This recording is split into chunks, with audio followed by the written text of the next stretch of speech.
Hey y'all, it's Dusty and Mike with exciting news. That's right, it's our episode finder. It's all about making finding our episodes even easier. Want to find more episodes about hikes in Shenandoah? With over 10 episodes across 2 separate seasons, it would have involved a lot of scrolling and searching. Now, with our episode finder, you can find all those episodes with a few easy clicks. That way, finding an episode on Yosemite from season 1 is just as easy as finding an episode on Zion, Yellowstone, and Haleakala, all in separate seasons. With over 275 episodes in 35 different national parks, our episode finder will add ease when finding out more about hikes in these spaces. But it's not just about hikes by national park. We've categorized our entire library so you can find hikes by state, hikes by terrain, and hikes by difficulty. And all of our Trail Mix episodes are there too, so you can easily find our science-based episodes, interviews, and more. Planning a trip to Colorado and want to hear more about our adventures there? Want to grunt it out on some really tricky trails or learn more about glaciers, grasslands, and mountains? Just click the link in our show notes or on our Instagram bio, and it pops right up. You can also head directly to our website and look for the episode finder at the top of the navigation bar. Conquer one hike in one national park, one park at a time, with just a few clicks with our episode finder. Happy trails! The long, lazy days of summer have arrived, and with them, the opportunity to travel and see new places. Maybe you're headed abroad to Paris, the city of lights and home of the 2024 Olympics. Or perhaps your journeys are taking you south of the equator to Peru for an epic hike to Machu Picchu, or to Bolivia to see the salt flats of Uyuni. Or maybe like us, you're finding your travels are closer to home on the trails of a national park, like Mount Rainier, Shenandoah, or Yosemite. From hikes to hotels to the best spots to eat, Moon Travel has you covered. From excellent first-hand experience from authors who are local to the areas they are writing about, to wonderful maps and great recommendations, Moon Travel Guides give the reader so much more than other travel guides on the market. That's right, and we are so excited that this year we are again partnering with Moon Travel. Through this partnership, through the end of 2024, our listeners can get 20% off any Moon Travel Guide when they use the code GAZE24 at checkout. That's code GAZE24, GAZE24 for 20% off any Moon Travel Guide in Moon's entire library, and you actually will not find this deal anywhere else, everybody. Head to our show notes to check it out and see Moon's entire collection of guidebooks. So ready to cross something off your travel bucket list in 2024? Have a lot of great ideas for trips, but don't know how to get started or keep your itinerary organized? Wherever your wanderings may take you or inspire you to go, Moon Travel Guides have you covered. Head to moon.com and use code GAZE24 at checkout to open up the world of possibilities for your next trip. Moon Travel. Let your heart be your compass. Let Moon be your guide. Hello and welcome to Gaze at the National Parks, the podcast. I'm Dusty. And I'm Mike, and welcome to our final summit for Season 6 and our last episode for the season. If you're new to the podcast, our summit episodes are how we wrap up our seasons here at Gaze at the National Parks. It's our way of looking at each of the parks from this season through 4 different lenses. Well, in each of our main stage episodes, we get a chance to talk about hikes in a national park. We don't often get to encompass a larger view of the park space itself. Our summit episodes allow us to look at the parks from this season by examining the visitor experience, the history, the environment, and wildlife, and on a much grander scale, the hiking and experiences within the parks. Today's summit is all about hiking trails. Often listeners use this episode as a way to figure out which episodes they want to reference back to, as this is the TLDR episode of the season. Or the too long, didn't read episode. Thanks, I was going to get there. No problem. Or for the millennials and Gen Xers and beyond, this is like the Cliff Notes episode where we talk about every hiking trail in the season. It's comprehensive. Speaking of comprehensive, taking all of the trails and putting them together is sort of like playing a game of Trivial Pursuit. Yeah, it's like who's got the science and history wedge? Who's got the pop culture wedge? Who's got the arts and literature wedge? Mm-hmm. Exactly. And sports. Sports, that's the one. Listen, when we play Trivial Pursuit, it's the one we're always both working on at the very end. I'm also like, why are we talking about horse racing here, too? I know. Who's paying attention to appreciate it when there's the occasional orange question that is about Scrabble. Mm-hmm. Because then I'm like, Okay, I have a chance now. It's sports and games now. It's not just sports. Yeah, I know. So. But most of the time it's sports. Yeah. Let's dive into these trails one park at a time, and we'll go in order of the season. So, Mammoth Cave.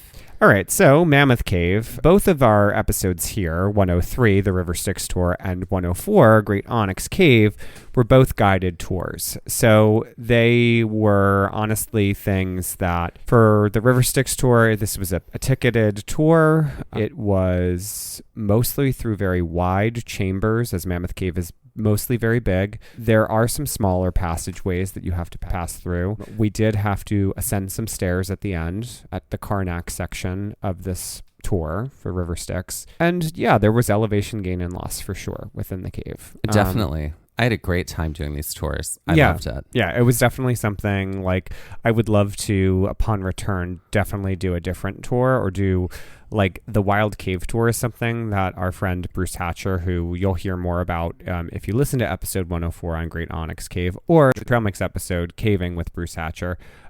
Bruce talked about the Wild Cave Tour and he was like really excited. He's like, you guys got to come back and do that. And basically you're like in a jumpsuit, you've got headlamps, you're crawling, like you're shimmying, you're doing all the stuff that you're not doing on like a regular tour within Mammoth Cave, which is cool. But yeah, and unfortunately for us, we didn't get a chance to hike the above ground trails because crossing the river at the time was problematic due to the ferry being down at the Green River, and trying to circumnavigate the park was doable, but it would have taken us way out of the way. So we kind of concentrated on being in the cave. That's right. The other episode, 104, Great Onyx Cave, we were able to access on a special research trip with Bruce. So that was something that is not an everyday cave situation. At some point in the distant past, that was more regularly operated as tours, but not really anymore. Okay, so I'm going to give a superlative here. Okay. I'm going to give excellence in cave creature engagement to the Great Onyx Cave Tour. Great. Mostly because of our cave cricket and cave spider engagement that happened there. Great. Okay, great. And in the River Styx Tour, what superlative are you going to give that? Most likely to have your jaw drop. Yeah. The sheer size of Mammoth Cave, especially in those initial chambers, is quite astounding, and I don't think you can really prepare yourself for it. It is, having been in those three caves of the big 63 national parks, Carlsbad, Mammoth Cave, and Wind Cave, this was definitely gigantic. Yep. That being said, Carlsbad, which will eventually make its way onto the show, a whole other ball game there. And whole Wind other Cave, ball game, and stay tuned. Teeny tiny. So stay tuned. Yeah. Let's move on to Big Bend National Park. Okay, so we did quite a few trails here in Big Bend. We did a lot in Big Bend. Let's start with our first one, which was the Lost Mine Trail. We did this the first day. We were in Big Bend, tiny little parking lot. Yeah, this is a trail that you must very early. get up early for, or you will not have parking. Totally worth it. Like 15 spots, maybe. So this was also the trail that had a legend about Easter Sunday and being able to see the lost mine, the way it's like highlighted, like by the light. And we were doing this on Easter Sunday. It was a little wild, which is funny because Easter Sunday is not a fixed date. So it's like, it would be different if it was like the solstice, or like a specific date. So I thought that was funny, but this was a great trail as a like starter trail in the park. The views are incredible, especially once you get up to that initial saddle. Mm-hmm. And then once you're basically at the terminal point at the top, just sweeping views of the Chizos and the valleys that surround them. Such a great view of everything on that side of the park. Yeah. Highly recommend. One of our favorite ones in the park. Mm-hmm. Great. Later that day, we did the Window Trail, yes, which leaves from the Chizos Basin Visitor Center, which is just down the road from the Lost Mine Trailhead. Yep.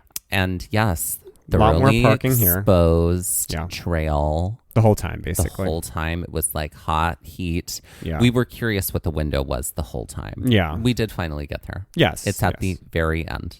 Yes, and I climbed my way as far out as I could. Yeah. Much to your chagrin. That's Chagrin right, and sadness. Chagrin and sadness. You tuned in last episode, you'll get that reference. This trail was less intense as far as elevation goes, although the way back up out of the valley and up to the level of the visitor center was grunty, especially in the heat, especially after having hiked a decent amount that day. But for the most part, you're pretty level or descending on the way out and then making your way back. The initial uphill isn't so bad. It's that last little grunt up to the visitor center. But yeah, completely exposed. Lots of water, lots of sunblock. I mean, this was an April trail for us and it was still very, very warm. Yep. Yeah. Very hot trail. Yeah. Then we have 2 episodes, 107 and 108, and that is about one loop that we did to include the South Rim Trail. So it's literally called the South Rim Trail Part 1 and the South Rim Trail Part 2. This involved connecting quite a few trails in order to make a loop that started and ended at the Chisos Basin Visitor Center. We did this gigantic loop in order to do the South Rim Trail, which is just one portion of trail way up high and on the other side of the Chisos Mountains. Yeah. But we started on the Laguna Meadows Trail. That brought us up to some connecting trails, which eventually led us to the South Rim Trail. And then eventually, that's basically all of Part 1. Then leaving that section, we ended up on the Boot Canyon Trail. And then we came down the dreaded Pinnacles. The dreaded Pinnacles Trail. Okay, so y'all, we're just going to say it. A lot of people go up and down Pinnacles. I don't know why. Don't do that to yourself. Yeah. What a horrible, horrible choice to make for oneself. Yeah. It is exposed the whole time. It's so steep. Coming down it was not great. Well, I wouldn't say it's exposed because we were in trees a lot of the time there. It's ankle twisty. The whole trail is like just laden with rocks and small stones. It's nice that it's downhill, but honestly, on your feet, it feels like hell. Oh my God, it was the worst. Once you're at the base, that's when it ends up being exposed for the rest of the way. But there was some relief from the sun there. Every single park ranger would recommend going up the Laguna Meadows Trail, at least the ones that we talked to. Yeah. Do not go up. And most people that we saw too. So this was like on a par with like an epic. It ended up being like a 13 or 14 mile day. And it was truly like an epic trail situation. It was something that you wouldn't really want to do much else after or before. It's like a do it in one day or camp, because that is an option. There are plenty of campsites up before you reach the South Rim area. You could camp and then do the trail in pieces. This would also be a way to do Emery Peak, which is the tallest point in the park. In the Chisos, and it's something we thought about, but then got there. This Emery Peak's turnoff is right before descending the Pinnacles, and we were just so tired that we opted to just downhill it, which I think we would have actually died if we had gone up and down and then down Pinnacles. I think so too. It's a great trail. One of our favorites. Yeah. Oh my God. We'll do it again. Yep. We'll do it again and we'll go down Pinnacles again and complain about it. But we'll do this trail again. It's so wonderful. We did a whole bunch of small trails. Right. Here in Big Bend National Park, including we did the Chihuahua Desert Nature Loop, which is in Dugout Wells, the Dugout Wells section of the park. We also did Boquillos Canyon. That's right. Which is the canyon that is further to the east in the park. We did the Fossil Discovery exhibit, which is an outdoor experience. Yep, and that was kind of it. We had planned to try to do some other smaller trails within the park. Oh, we also did where we saw the Aoudad. Upper Burrow, I believe Mesa. It was. There was the Burrow pour-over? Yeah, the Burrow pour-over. Right, yeah. But that was at the end of our day with Santa Elena Canyon. That's true. So different episodes. Yeah. So yes, 109, you can hear more about our small trails experiences. There are a bunch that you can cobble together. You could add on.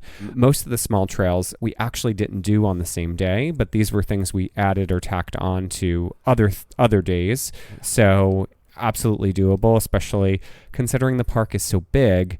You would really want to kind of think strategically about when you're going to hike something, because you may not go back to that section of the park again. But note, we did not add anything after the South Rim Day. No, we only did that.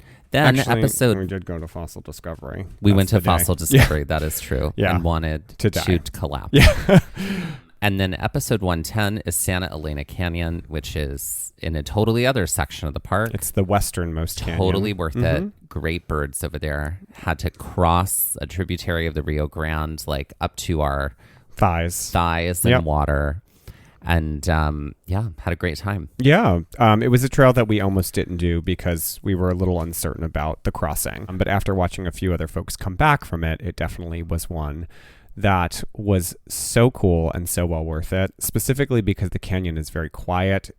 For the most part, if you get there early, shaded. You also have the Ross Maxwell scenic drive to look forward to on the way out, which is a really wonderful way to see the landscape of the park. And there are some other trails over here, which is also when we did the Burro Mesa Pour Over Trail, which was a tiny trail, which didn't involve more than a water bottle and a camera. So everything else within the park we had our packs on for. Totally. Except for the fossil discovery too. That was one we didn't need. So I think I know your answer to what is your favorite hike that we did here it's in South Big Rim. Bend. It's South Rim. Yeah, for sure. I mean, honestly, all of the hikes are wonderful. This is a park where it's like, I wish we had more time because there were some other things we wanted to do. And also the one thing that I would recommend is go for the 4-wheel drive if you're renting a car. Yeah. Because we couldn't go to Grapevine Hills to do Balanced Rock. We wanted to go to the hot springs. That was something that we could have maybe have done, but it was just a little dodgy, especially in a rental car. So opt for the 4-wheel drive here. The 4-wheel drive.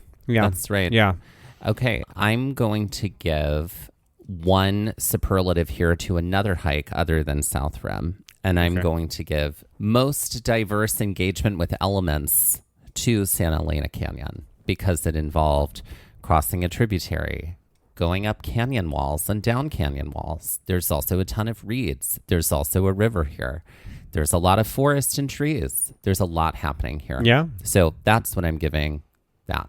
Great. What about you? I think for Lost Mine Trail, I'm going to give the most likely to say, welcome to Jurassic Park when you reach the saddle, because it really does feel, even though that is the Nepali coast on Kauai, the fly-in, it definitely felt like you were seeing landscape that could have very much so been Jurassic Park here. Totally.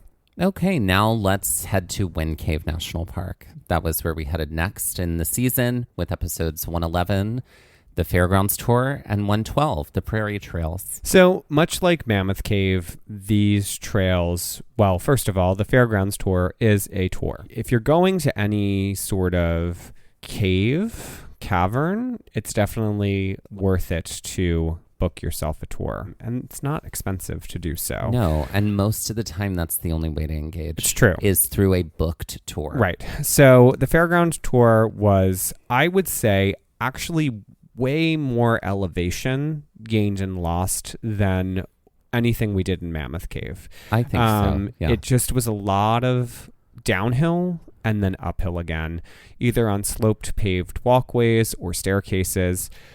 Passageways were much tighter here. But the gypsum boxwork is out and about and vibrant and everywhere. It's the most boxwork in a cave in the world. So it is definitely something to see for sure. It is a very different cave from Mammoth and Carlsbad. It's tiny. That is the best way that I can describe Wind Cave. It's teeny tiny. Teeny tiny. Yeah. Okay, great. And the prairie trails up top were through grassland. Right. The trails were, they were well marked as far as like where they were on the ground, but it was still like walking through tall grass. Sure, with a worn path. So we did the Prairie Discovery Trail, I believe is what the one behind the visitor center is called. Yep. And then the Rankin Ridge Trail. That's right. Rankin Ridge was more elevation to gain for sure. And you were deeper in the park. You were almost at the end of the park, closer to Custer State Park. So you got really incredible views of the Black Hills. That is the one thing that I was really, really awed by. The Prairie Discovery Trail was lovely, but it was a lot of grassland, and you were seeing the area around the visitor center. There's also like the Natural Cave Tour, which is sort of the natural entrance tour, which we sort of did because you walk right by it. It's a paved path behind the visitor center, so you can see the original natural entrance, which factors into the Lakota creation story. That's right. So yeah, I would say like we didn't get a chance to do really big trails here. The one thing that I would say, just like Big Bend, is that because it's a prairie, there is very to little shade, or very little to no shade. Leads me to the superlative that I would like to give here at Wind Cave National Park, which is the exposure award goes to the prairie trails here at Wind Cave National Park.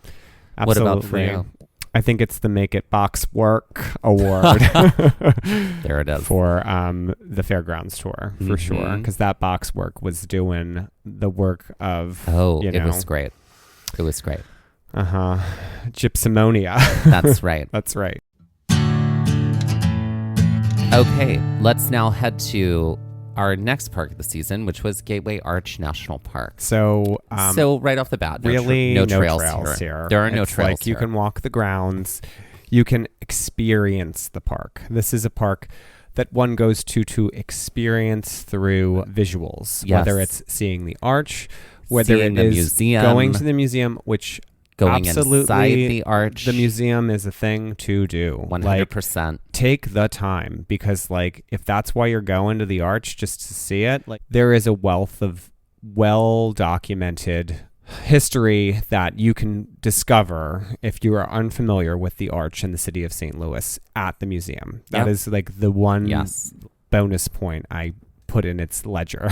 Yeah, that's right. And yes, going up the arch, it is not for everyone. It is an experience that one must feel very secure with leaving the ground in a very tight compartment. So claustrophobia, agoraphobia, not for you if you want to do that. And also, it is possible to take a riverboat here on the Mississippi River. It's right on the river. We did that.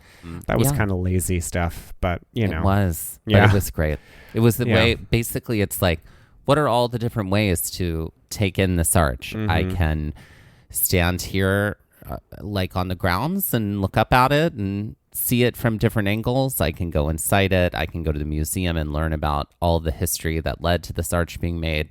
I can get on the river and get on a boat and see it from there. So yeah, I am going to give the Excellence in Historical Curation award to the museum here at Gateway Arch National Park. And I will give the most likely to perplex people as to why it is a national park award. There it is. There it is. Boom. I mean, there's nothing, I'm not taking away anything from the fact that it is a monument by any means, but or a memorial, but it is definitely, and we may be creating a divide here. It is what it is. It's definitely, when you think about a national park, it definitely doesn't fit the mold. Yep. So, yeah. Now on to the second smallest national park in the park system, Hot Springs National Park.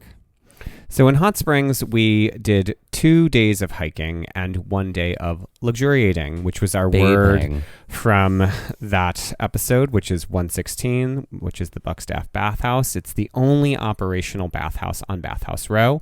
Most of the other bathhouses have been converted as there was decline in the 1960s and less people were utilizing Hot Springs as a therapeutic center. So, Hot Springs is, in fact, preserved as a national park because of the hot springs inside. Yes. So the geothermal features is why it became a national park. And it was even land set aside way before Yellowstone was a national park, which is fascinating. Yeah. So technically I think people like to argue that it is the oldest national park, but I think other people would say absolutely not, no way.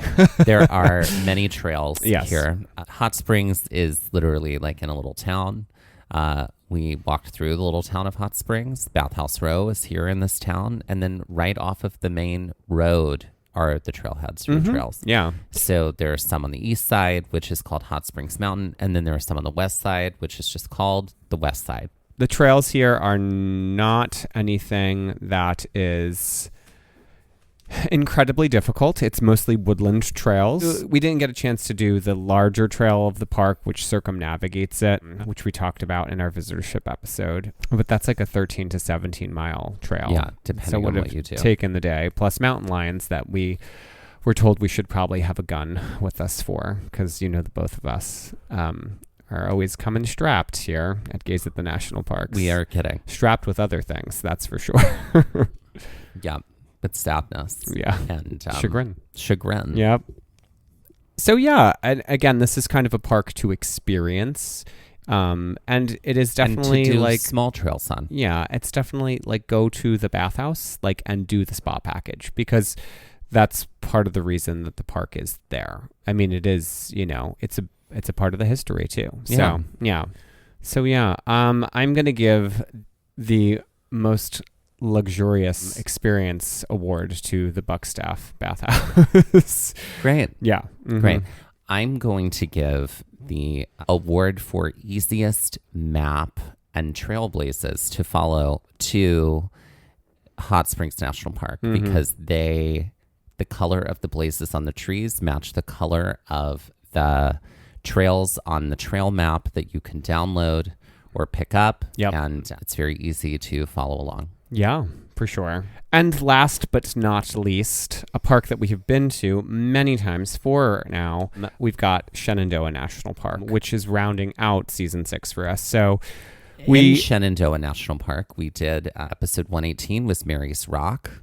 Episode 119 was Big Rock Falls. Episode 120 is Hawksbill Mountain. And episode 121 is Dark Hollow Falls. Mary's Rock we did just a few weeks ago. Yeah, in when late we're recording April. this now. Mm-hmm. The other 3 we did in the spring of 2021. Yeah. The thing I love about Shenandoah is that the trails have challenges. There's usually incredible views, whether it's a waterfall or whether it is a vista. And you got to do some work. Like they're not trails that you can just phone in. You really have to you have to be prepared, I think, for these trails, which is really why I appreciate them. Mary's Rock, what a great view of the valleys. And we had it was a crummy day, but when we got to the peak, when we got to the terminal point, it was dry. There was no more rain, and we had some really cool cloud experiences up there on the top of Mary's Rock. The rest of our hikes, if we talk about elevation, we can also talk about Hawksbill Mountain, because that's a hike where you are hiking up to kind of a viewpoint, which is the peak of Hawksbill Mountain, which is the tallest part of the range. And again, great view, great vista, views, very windy the day we were there. There's also the way that Shenandoah is kind of designed. Skyline Drive kind of comes through toward the top of the mountain range, and then you're either hiking up to peaks or you're hiking down into valleys from the Skyline Drive area. Right. And you can also access some of those hikes from roads that are down in the valley. Yep. Which is what we did with Big Rock Falls and also Dark Hollow Falls. Those were descending hikes, right, to see waterfalls that were down lower than Skyline Drive. Right. We didn't get down to the valley level per se, but definitely along the ridges. Toward valley toward.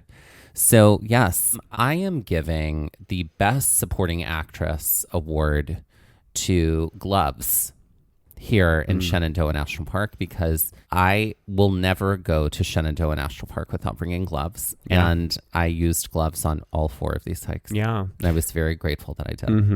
I'm going to give the Mossy Wonderland award to Big Rock Falls, because I think outside of the Schoodic Peninsula and Acadia National Park, I have never seen moss of this level or quality. Spectacular moss. And now, let's end this summit and our final episode of season 6 with a queen and a game. Ladies and gentlemen, please welcome to the stage Carrie Lebag. Carrie Lebag.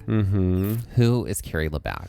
She's a jet setter. I think she is, it's like flight attendant turned to wherever Carrie is headed. I'm in my flight attendant outfit to start. And then, I'm in Paris, and so I have a striped long-sleeve shirt and a beret on, and a little, is that, I'm sorry. neckerchief. Is that what you have to wear upon visiting Paris? Sure. I think it's stereotypical. It's required. It's sort of like if you go to Times Square, you have to wear an I Heart New York shirt or a hat that says that. Sure. Right. I think so.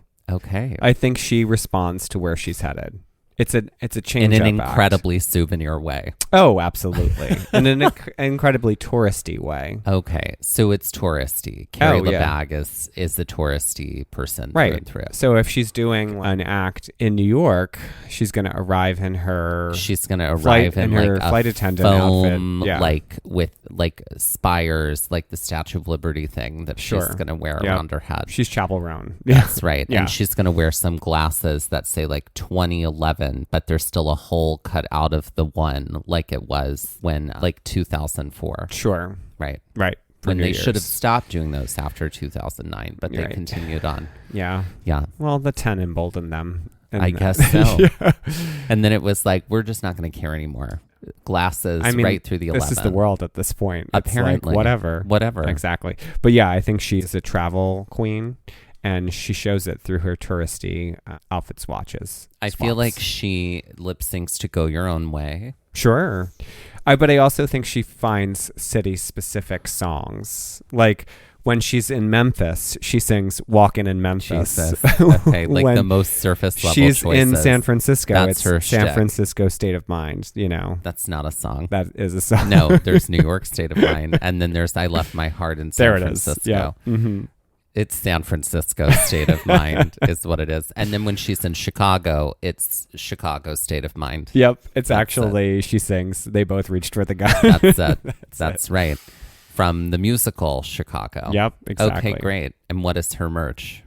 Her merch is little like travel bags that have like, oh, there's a little toothpaste in here. Oh, there's a little toothbrush. Oh, I see. Like it's like the travel accessory. A little travel accessory thing. Got it. Yep, a little clutch with that For, in it. For the jet setter. For the jet setter. Uh-huh. God, I love this. Mm-hmm. It has to be camp. She's got to be aware of herself. Oh, She's absolutely. like making fun of tourism. Yes. So, ladies and gentlemen, please welcome to the stage, Carrie LaBag.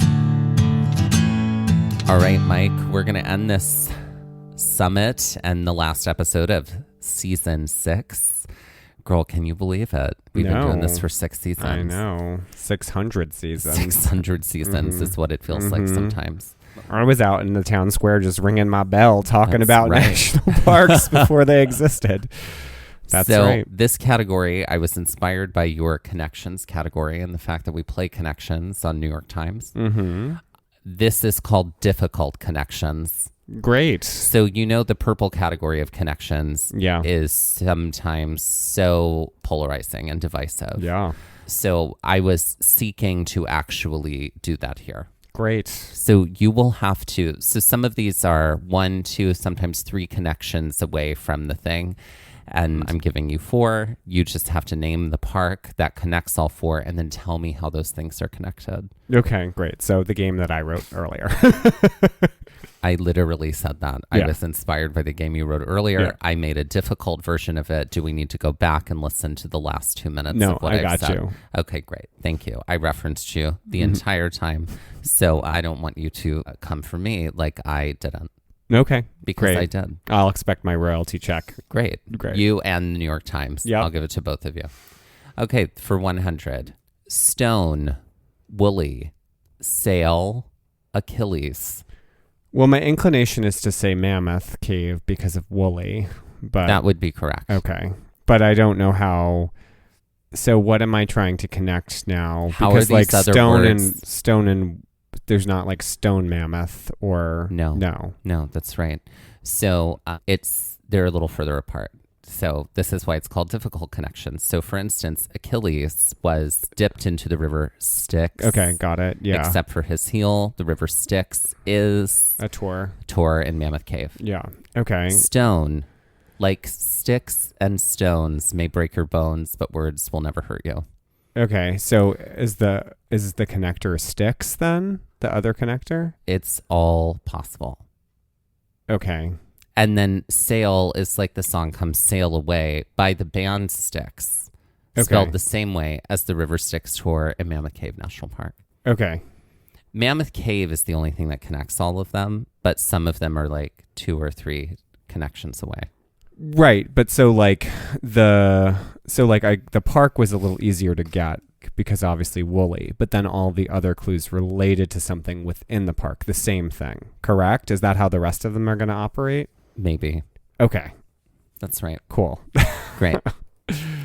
Great. The next one. Yours. Sill. Claws. Found. Okay. Well, this is Big Bend. That's because right. it's the windowsill. Windowsill. Trail. Okay. Yeah.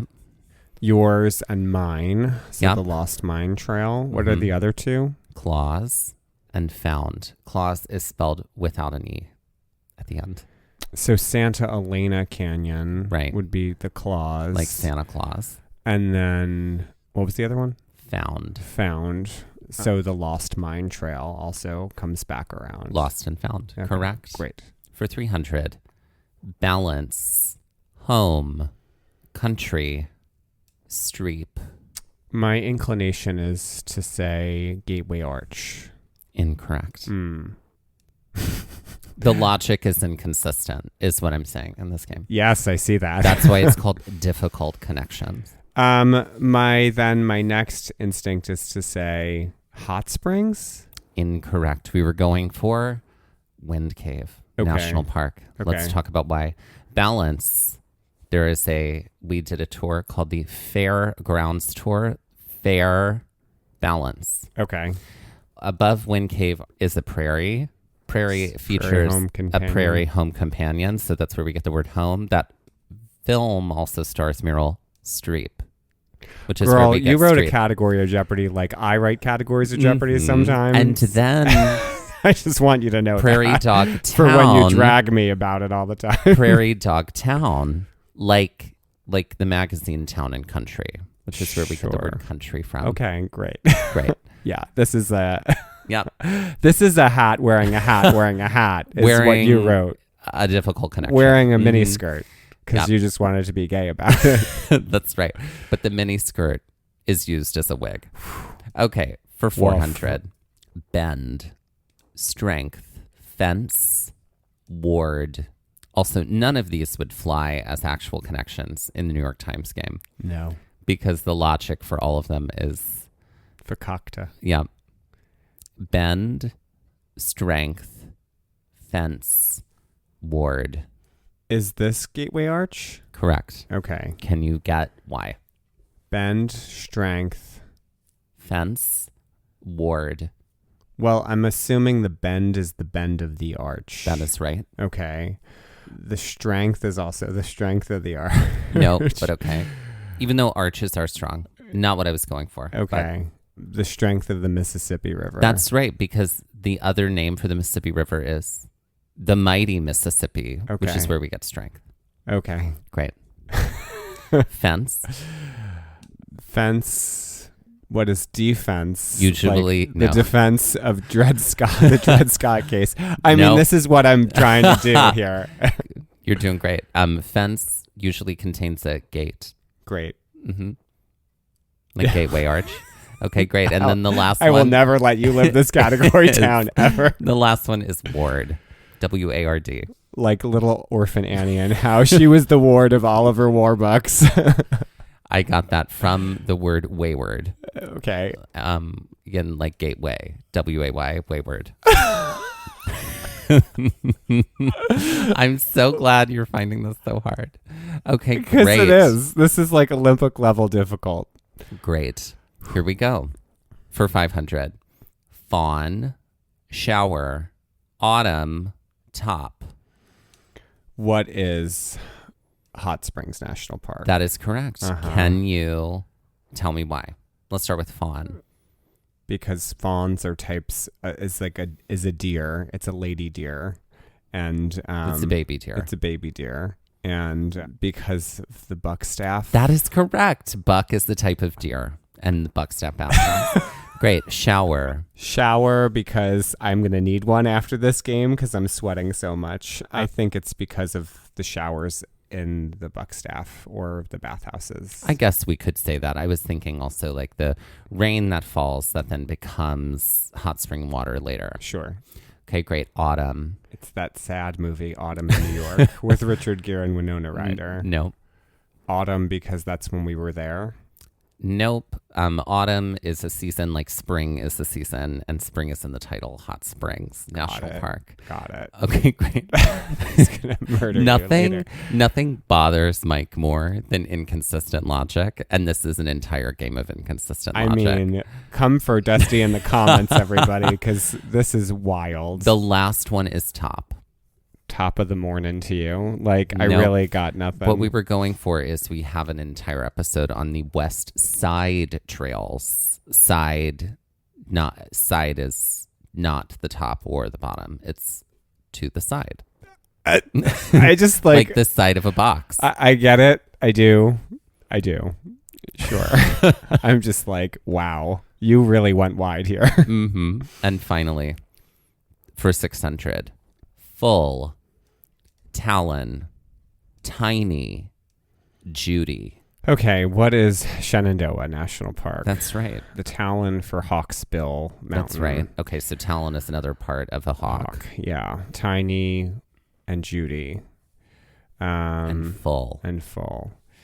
What is Garland? Because Merritt Garland once visited Shenandoah. I don't really. I'm sorry, you went from Judy Garland to Merritt Garland. I like that. No, Judy is a reference to Mary's Rock because Mary is often a term, a female name used by queer men who refer to each other as a Mary. Judy is a female name that's often used by queer men to refer to their best friend. Okay. Mm-hmm. Tiny as opposed to large. The large headache I have right now. Or tiny as opposed to big, like Big Rock Falls. Mm-hmm. And then finally full. Mm-hmm. Because you can get gas at the Bird Visitor Center, so I can be full. My car can be full of gas. Just like you're full of gas. Yep. Great. No, we were going for full as opposed to hollow, like Dark Hollow Falls. Got it. And that was difficult connection. Sure was.